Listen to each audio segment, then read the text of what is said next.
Percy and Duck like working at the harbour by the sea.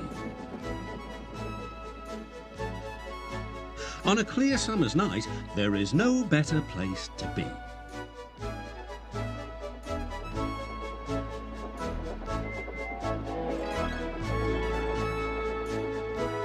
The big ships bring passengers.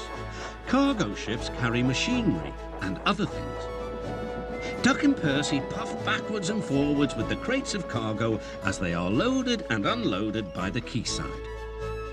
One morning, Duck and Percy noticed that the horizon was packed with sails flapping against the blue sky. "I wish I could sail to faraway lands," sighed Duck. "Engines can't go sailing," snorted Percy, "because engines can't float." Duck still had his dreams. Suddenly, they were rudely interrupted.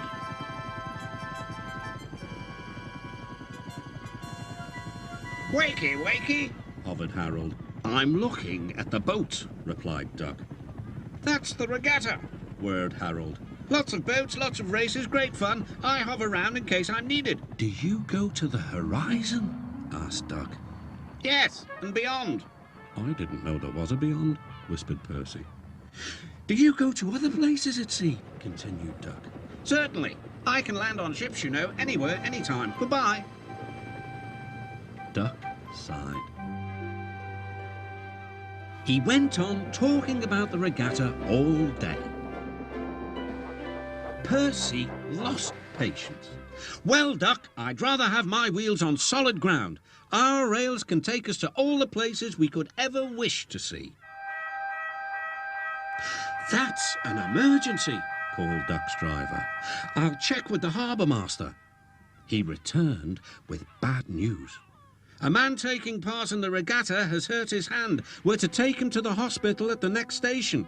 Harold's bringing him now. Come on."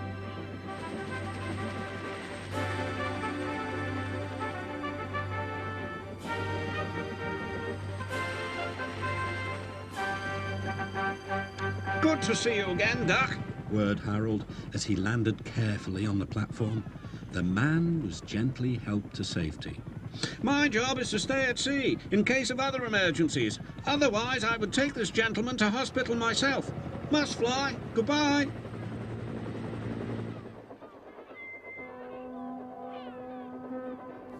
Duck set off on his journey.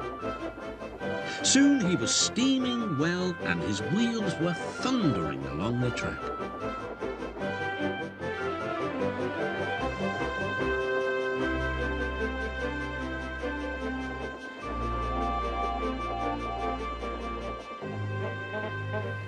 When they reached the station, the man thanked everyone and Bertie got ready to take him to hospital. "You look splendid flying along the line, Duck," glowed Bertie. "No wonder they call you Great Western." Percy's right, Duck thought to himself. Engines are happiest when their wheels are firmly on the rails. That night, Percy and Duck stayed a little longer at the quay.